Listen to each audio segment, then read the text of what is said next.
আসসালামু আলাইকুম। আমরা প্রতিনিয়ত বিভিন্ন সময় বিভিন্ন রকমের কাজ করে থাকি আমাদের দৈনন্দিন জীবনে, জীবনযাপন করার জন্য। তো আমরা সেই কাজগুলো একটা কমফোর্ট জোনে নিয়ে চলে আসতে চাই।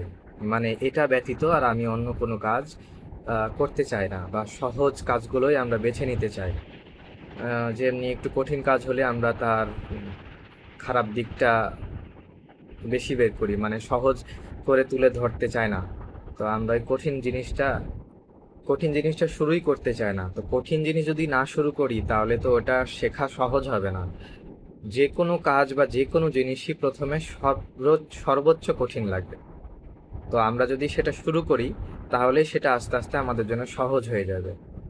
সাফল্য কিন্তু কোনো একদিনের হঠাৎ অলৌকিক ঘটনা না। যে আজকেই আমি আগামীকালকে সাফল্য পেয়ে যাবো। এটা অনেক দীর্ঘ সময় লাগে এটা তৈরি হতে। প্রতিদিনের ছোট, ছোট চেষ্টায় তার ধারাবাহিকতা ফল পাওয়া যায় একসময়। সেটা হোক ব্যবসা বা শিক্ষা বা কাজ যেকোনো জিনিস, সেটা যেকোনো জিনিস হতে পারে। নিখুঁত হওয়াটাই জরুরি না, সেটা শুরু হওয়াটা সবচেয়ে জরুরি। কারণ যদি আমি এই কমফোর্ট জোনে মানে এখানে আমার সমস্যা তো আর দেখছি না, তাই বলে আমি নিজের উন্নতিতে অগ্রগতি করতে চাই না, তাহলে তো আর আমি ভালো কিছু দেখতে পাবো না। এজন্য আমার চেষ্টা অবিরত থাকে। আমি নতুন, নতুন কাজগুলোকে প্রাধান্য দিয়ে থাকি। আপনাদের সামনে সব উপস্থাপন করি। আ আমি প্রতিনিয়ত মানে নিজে নতুন, নতুন কিছু কাজ শিখার চেষ্টা করি যে সেটাতে অনেকবার ফেল করি, অনেকবার অনেক সমস্যা তৈরি হয়। কিন্তু, কিন্তু প্রতি ক্ষেত্রেই কখনো আপনি জিতবেন অথবা কখনো আপনি শিখবেন। মানে কোনো লস হবে না।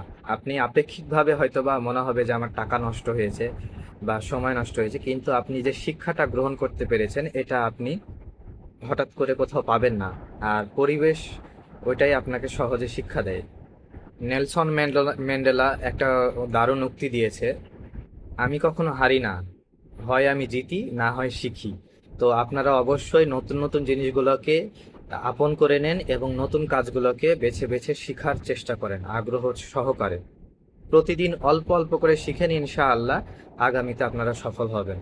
এবং আমি আপনাদের সহযোগিতার জন্য চেষ্টা করব। আপনিও আমাদেরকে সহযোগিতা করবেন, আমাকে ফলো দিয়ে পাশে থাকবেন। ধন্যবাদ।